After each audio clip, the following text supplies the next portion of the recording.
Welcome to the compliance video series. Today we are going to be discussing the Bluesheet used to fill out information about our transactions and submit it to the MCA department. Alright, the Bluesheet comes in two formats. One is a PDF that you can fill in all the documents by typing or handwritten. Second is an Excel spreadsheet, which can be easier as long as you know how to use a spreadsheet. When you start with a spreadsheet, put in your agent name here, and then you start by putting the date of the acceptance of your contract. So let's say it was 7/15. Then we come over here and we put the number of days that we've anticipated escrow. So if we on our RPA said it was going to be 30 days, we type in 30 days. If it was going to be 45, we type in 45, and it's going to automatically calculate the 45 calendar days. Next, we pick the sale type. If you click on this, there's a drop-down menu that allows you to pick sale, both listing and sale, or other. We're going to click on sale. Same happens with property. It allows you to pick a lease, referral, property, lease, referral, or other. 99% of the time you're going to be doing property. Source of your client, you have to type this in. In this case, I listed open house. It could be door knocking, whatever you had used. Property type, standard, you're going to type it in, standard, short sale, REO, etc. Next, everything, and by the way, everything marked in red on this is a required field that needs to be filled out. So, as you notice here, the property is required, but the source of the client is not necessarily. Okay, within the property itself, we need to know the MLS number, enter in the full address of the property, and the county. It's important that the office knows which county it's in. Next, enter in the buyer's name, or buyers. Will they occupy the house? The other information can be filled out if you want, but it is not required. Same with the seller. Seller's name. We don't need the rest of the information unless you'd like to put it in. The Crow broker. This would be the agent on the other side of the transaction. So you need the broker's name, company name, and the name of the broker themselves. The other items on here can be filled out if you would like. Mortgage company. In this case, the name of the mortgage company, the amount of the loan, and the type of the loan, and then loan officer if you would like. Escrow company, here I'm listing on tract escrow. They want to know the escrow number and the escrow officer's email address. This is used to help when they're set up the CDA. After that, you can put in the title company, home warranty, and NHD. It's a good habit to put that in, but it is not required at this point in time. At some point in the future, it may be as we move closer to uploading this all into SkySlope. And that concludes the first page. The first page is generally informational. Now, you will be sent a DA number after you submit for second review. That DA number goes right here. So you'd put your, I think it's a 5-digit DA number, it can go right in there. All right, the rest is for office use. Page 2 is the calculation of the transaction itself. So we put in a sales price, and that sales price is then used to calculate everything else. In this case, we're looking at it as being a sale representing the buyer. So you have a sale commission of 2.5%. That works out to $8,475 commission, gross commission. Then what you do is come in and ignore this column for a second. Let's assume there's just one agent at this point in time. You put in your last 4 digits of your Social Security number, your name. If there's multiple agents, then you'd put the value of each. So if there was 2 agents, this would be 0.5. But in this case, it's 1 because there's a single agent. It's a sale. We're representing the buyer. It's a piece of property. It's not a lease, referral, or other. And again, our agency is with the buyer. These are a little repetitive, but it's the way it's set up. The associate's percentage of the listing commission, in this case it's 0 because we're representing the buyer. The associate's percentage of the sale commission, because there's only one person, it's 100%. Once that's added in, the system on the spreadsheet automatically calculates that the commission is going to be, $8,475. And you'll notice it matches this number here. If you received an outside referral, you'd be filling in information below, but you'd also put the amount that you're going to be paying in referral here. So let's say we had to pay $2,000 out in referral. You'd put $2,000 here. And that would add that in, and it would subtract it out of the net, the gross commission, giving you a new gross commission of $6,475. Then the system, and this would also be used if you were to receive a bonus. So let's say we'll take that out so we don't confuse ourselves totally.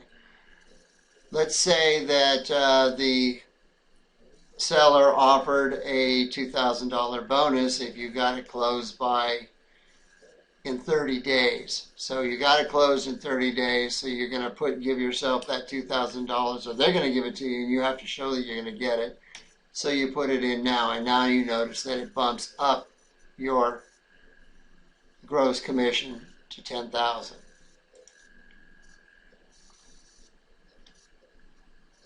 All right. So now, based on our gross commission of $8,475, we control the split using this box here. I've got this set at a 70-30 split, the agent getting the 70. If, for instance, the agent was receiving an 80% split, then I type in 80 here, and that would adjust this commission amount to being 80% of the $8,475.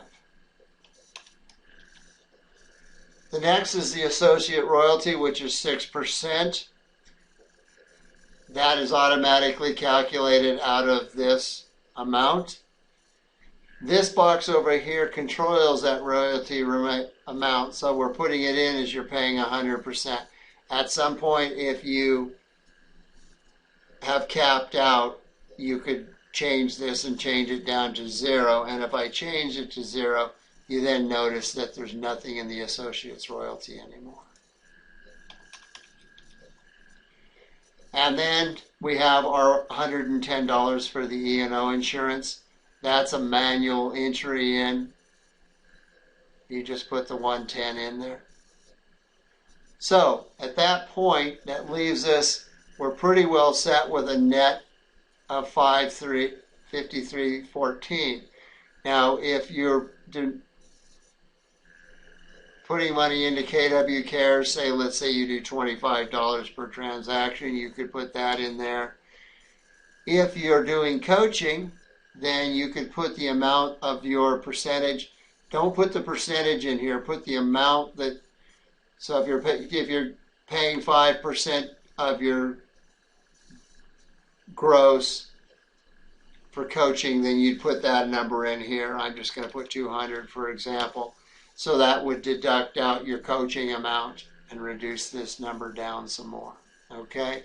So at this point, that would be your net commission amount based on these numbers. The last portion of the sheet is for the 199 commission and outside referrals. So in this case, I've shown where the buyer is going to pay the 199. We check that box and we type in 199 here. If the agent was going to pay the 199, I'd click agent, unclick buyer, and we take this out and we put the 199 up here in the agent pays. Now, this blue box over here purely gives you a net, and we'll subtract out. If you're paying the $199, it's going to reduce. Notice there's a $199 difference between this net and this net. And that's all that tells you. If you're doing if the buyer's paying, it won't be taking anything out. Next, if you have some sort of a referral, you need to fill that information in here. Again, the same thing, who's paying any fees, where it's coming from, who's paying for it. For instance, associate A, B, and C lines up with these three associates right here. So you could have associate A be responsible for all of it, or they could each be responsible for some portion of it. And then you complete the rest of the form. If you need additional answers or have additional questions and need answers about the referrals, I suggest you talk to the MCA department, and they can give you more details on that. Now, if the transaction has multiple agents, say you have a, you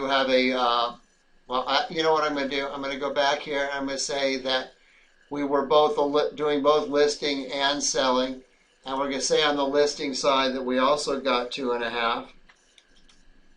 All right, so now it's calculating 2.5% for the listing side and 2.5% for the selling side. And at this point now, what we're doing is we're saying this agent gets half of the, and this agent is the other half on the unit value. So this is more related to the MLS. At this point, we're doing sale, listing, and sale. There's really not a space for that. So I would just go ahead and, actually maybe there is. Yeah, I just do listing, sold, and you could put the other side as sale if you wanted to show it that way. Agency, realistically, it's dual, and it's a team, so we're going to call it dual there also. Now what happens is, let's say that the way this worked as a team, that this agent was receiving the listing value. So he got 100% of the listing, and then got 50% of the sale, and this agent received the other 50%. Okay?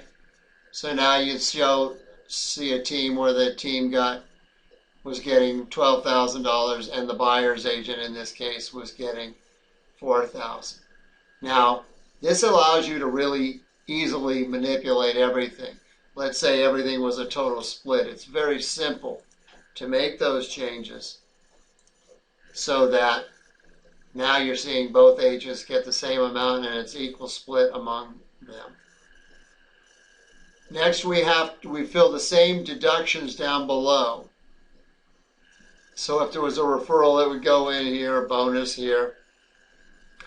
If the agents, then the agents can be treated different too. So let's say this agent was at 80%, but this agent was at 70%. It will calculate the two different nets to those commissions. The E&O associate royalty is going to be calculated out based on this gross per person. Typically what we do is we split the E&O in half at that point, so 55 here and 55 here. Make sure that you pay attention to this yellow box when you're adjusting all these. Both of these numbers have to be at, or they have to be at 100%. Okay, if they're not, you're either too high or too low. So if I set 100% here, all of a sudden we're at 150%, so we know we made a mistake. With the same idea, if we only put 25% here, now we'd say, well, we're missing. It's a correction way to kind of calculate to make sure you're on target. So realistically, now we're not covering all the commissions that are coming out. Okay, so we got 100 and 100. And then, so this completes all this. If this agent doesn't do KW Cares, and if this, and there's no, say, coaching or some other deduction, that would cover this here. And so these end up with the two amounts. And then in this case, you can have, let's say the buyer was going to pay the $199 and the seller was going to be, the agent was going to pay the other half. So then you could put it in that way. Typically, at some point, and granted, if that's a breakdown there, if you're doing dual agency, you could put the total amount down there. Though typically what we see is put up here. And don't forget, you do have a lesser amount if you're doing a dual agency within the office. So that is basically the way it works. If you've never worked with a spreadsheet, it's really not that tough to learn. You can talk to people about doing that. Probably the biggest trick is if you look at if you click on a cell and you say an equation in there, you don't want to type into it. So if you do, you're going to cause some troubles with the spreadsheet, but the worst that would happen is you'd have to start over again with a new spreadsheet. It does make it easier to make changes, and that's kind of nice. So anyways, that is how the Bluesheet works. And that concludes this segment of the compliance video series on the KW Bluesheet. Thank you for watching.